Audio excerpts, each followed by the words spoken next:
नमस्कार दोस्तों, स्वागत है आप सभी का आपके अपने YouTube चैनल द ज्ञान कुंभ में। और ये है द ज्ञान कुंभ की स्पेशल सीरीज कक्षा परिचर्चा। आज का हमारा विषय है गणित।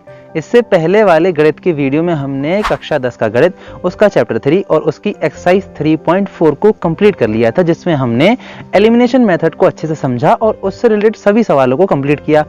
आज हम एक्सरसाइज 3.5 को स्टार्ट करेंगे, जिससे रिलेटेड अपना जो कॉन्सेप्ट है, यानी कि 3 बीजगणितीय विधियों में से आखिरी विधि, इसका नाम है वज्र गुणनखंड विधि या कहें क्रॉस मल्टीप्लिकेशन मेथड को अच्छे से समझेंगे। तो चलिए बिना किसी समय की बर्बादी के शुरू करते हैं आज की क्लास।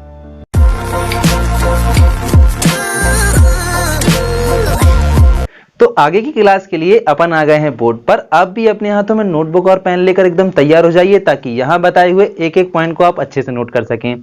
तो आज का हमारा टॉपिक क्या है? आज का हमारा टॉपिक है कि देखिए, अपन ने इससे पहले वाली क्लासेस में बीजगणितीय विधि पढ़ी, जिसमें हमने आपको पहले बताया था कि बीजगणितीय विधि या कहें कि अलजेब्रिकल मेथड जो होती हैं वो 3 तरह की होती हैं। कौन कौन सी? सब्स्टिट्यूशन, एलिमिनेशन और क्रॉस मल्टीप्लिकेशन। अपन सब्स्टिट्यूशन पढ़ चुके, इसके बाद अपन एलिमिनेशन पढ़ चुके। अब बारी है क्रॉस मल्टीप्लिकेशन या कहें वज्र गुणनखंड विधि की।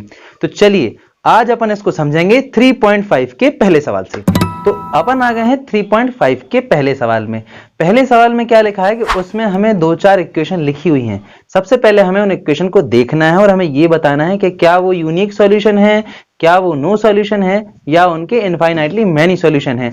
अब अगर ये पढ़ के आपको कुछ कुछ याद आया हो तो मैं आपको याद दिला रहा हूं कि अपन ने ये 3.2 में भी किया हुआ है। तो यहां हमें सिर्फ A1 A2 के रेशियो देख के ये बताना है, A1 A2 B1 B2 C1 C2 के रेशियो देख के बताना है कि ये यूनिक सॉल्यूशन है या नहीं है। अगर यूनिक सॉल्यूशन आता है तो उस केस में अपन इनको क्रॉस मल्टीप्लिकेशन से सॉल्व करेंगे।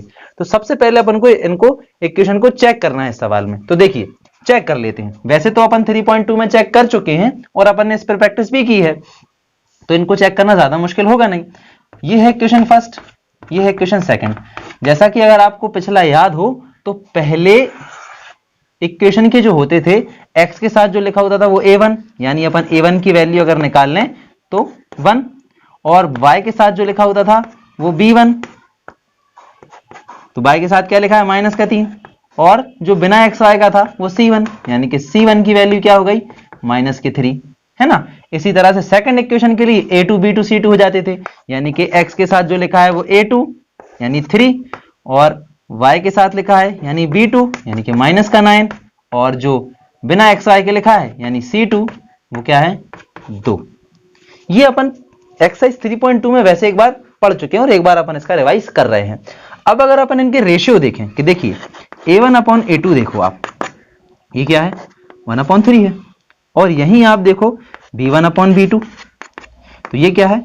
-3/-9, माइनस से माइनस क्रॉस हुआ, 3 1 3 और 3 3 9, यानी कि 1/3। ये दोनों बिल्कुल सेम आए, यानी कि आप यहां लिखेंगे लास्ट में कि since A1/A2 is equal to, और हाँ अपन को C1/C2 भी चेक करना है, ये तो मैं रही है। C1/C2 भी देखें कि यहां देख लें आप C1/C2, तो C1/C2 में क्या है? -3/-2। आप माइनस से माइनस क्रॉस कर भी दें तब भी 3/2 बचेगा। तो आप देख सकते हैं कि A1/A2 बराबर है B1/B2 के, लेकिन ये C1/C2 के बराबर नहीं है। तो ये सिचुएशन क्या हो जाएगी? A1/A2 is equal to B1/B2 के, लेकिन ये बराबर नहीं है C1/C2 के। अब अगर आपको याद आया हो यूनिक सॉल्यूशन, नो सॉल्यूशन और इनफाइनाइटली मैनी सॉल्यूशन में, तो ये जो सिचुएशन थी वो थी नो सॉल्यूशन की, है ना। आगे के 2 रेशियो बराबर होते थे और पिछला रेशियो जो है वो बराबर नहीं होता था, यानी जो पीछे वाला रेशियो। तो ये हो गया अपना नो सॉल्यूशन। आप यहां लास्ट में लिख देंगे hence equations have no solution. ठीक है, उम्मीद है आपको ये वाला सवाल अच्छे समझ में आया होगा। तो अब आ गए हैं अपन दूसरे पॉइंट पर। पिछले पॉइंट की तरह अपन को इसको भी पहले चेक करना पड़ेगा। अगर ये यूनिक सॉल्यूशन आता है तो ही इसे अपन सॉल्व कर पाएंगे। तो चलिए इसको अपन चेक करते हैं। इसके आप A1 निकाल लीजिए। A1 क्या है? 2 है। B1 निकालिए, y के साथ क्या लिखा है? 1, कुछ नहीं लिखा यानी कि 1। C1 क्या है? 5। अब आप A2 देखें तो दूसरी इक्वेशन में x के साथ क्या लिखा है? 3। B2 देखें y के साथ 2, और C2 देखें तो 8। अच्छा, अगर आप लोग ऐसा सोच रहे हो कि पहले वाले में ये बराबर किस तरफ थे और बराबर में 0 था, तो हमने यहाँ इसको भी C1 ही लिया था तब भी, और विथ साइन लिया था। तो देखिए क्या होता है, अगर दोनों समीकरणों में ये दोनों ही बराबर किस तरफ हैं, तो आप डायरेक्टली ऐसे करके C1 और C2 ले लीजिए, कोई दिक्कत नहीं है। और दोनों ही बराबर किस तरफ हैं, तब भी आप ऐसी स्थिति में ले सकते हैं। लेकिन यदि ऐसा है कि एक कोई समीकरण में एक कोई इस तरह से लिखा है ना, तो आप ऐसा कीजिए कि या तो इसे इस तरफ लेके आइए बराबर के, या इसे इस तरफ लेके आइए।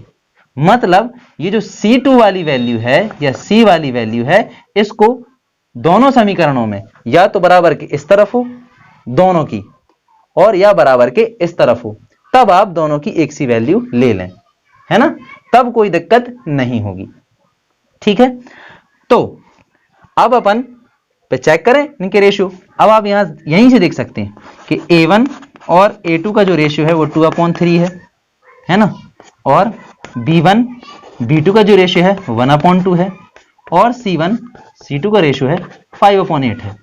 अच्छा, ये को प्राइम भी है, देख सकते हैं आप। 3 से 2 को डिवाइड नहीं कर सकते, 2 से 1 को डिवाइड नहीं कर सकते, 8 से 5 को डिवाइड नहीं कर सकते, यानी कि A1/A2 यही बराबर नहीं है B1/B2 के। यानी ये क्या हो गया, एक यूनिक सॉल्यूशन हो गया इस वाले इक्वेशन का। यूनिक सॉल्यूशन या कहें कि अद्वितीय हल, यानी कि अपन को इस समीकरण को सॉल्व करना पड़ेगा। तो चलिए अब अपन को मौका मिल ही गया कि अपन क्रॉस मल्टीप्लिकेशन मेथड लगाएं। तो क्रॉस मल्टीप्लिकेशन या कहें कि वज्र गुणनखंड से किसी समीकरण को सॉल्व करने के दो तरीके हैं। बेसिकली तरीका एक ही है, फॉर्मूला भी एक ही है, लेकिन मेरे पास उसकी एक ट्रिक भी है। वैसे तो बुक में भी एक ट्रिक लिखी हुई है उस फॉर्मूले को याद करने की। अच्छा, मैं अपनी ट्रिक से इसको आज समझाने वाला हूं। आप कहेंगे तो मैं बुक वाली ट्रिक से भी एक्सप्लेन कर दूंगा। देखिए क्या है कि वो फॉर्मूला आप ऐसे बना सकते हैं अपने हाथों से। कैसे बना सकते हैं कि देखते जाइए, यहां 1 लिखिए, इसके नीचे 2 लिखिए और इसके नीचे 3 लिखिए। सबसे पहले आप इस तरह से नोट कर लीजिए। इसके बाद x, फिर एक अपॉन का साइन, y, फिर एक अपॉन का साइन, और बराबर में -1 रखिएगा। ध्यान रहे क्या रखना है अपन को, -1। ये मेरी ट्रिक के अकॉर्डिंग बता रहा हूं, बुक में +1 लिखा है, उससे घबराने की जरूरत नहीं है। आप -1 भी रखेंगे तब भी सही ही होगा, गलत नहीं होगा। ठीक है। अच्छा, अब अपन को क्या करना है, जैसे एक बात आप नोट कर लीजिए कि x के नीचे x के कोएफिशिएंट नहीं लिखे जाएंगे, y के अपॉन के नीचे y के कोएफिशिएंट नहीं लिखे जाएंगे, और -1 के नीचे c वाले कोएफिशिएंट नहीं लिखे जाएंगे। ठीक है। अब अपन को इसमें क्या करना है, ये करना है कि x के नीचे जब ये नहीं लिखना तो अपन इसको कवर कर लेंगे। हमारा 1 पॉइंट कहां है, यहां है, यानी कि इधर से क्रॉस मल्टीप्लिकेशन शुरू होगा, इसका यहां और इसका यहां। ये काय की वैल्यू है, b1 की वैल्यू। अपन फॉर्मूला बना रहे हैं, अभी वैल्यू रख नहीं रहे, तो अपन यहां से लिखेंगे b1 और क्रॉस मल्टीप्लाई बाय c2। ठीक है। फिर बीच में लगेगा माइनस का साइन, और यहां से होगा ये क्या है, b2 मल्टीप्लाई बाय c1। ठीक है, इतना समझ में आया। इसके बाद अपन आएंगे y पे। जैसा कि मैंने अभी बोला कि y के नीचे हमें y के कोएफिशिएंट नहीं लिखना, यानी कि y को हम कवर कर लेंगे, है ना। मैंने दूसरा नंबर कहां डाल रखा है, यहां डाल रखा है।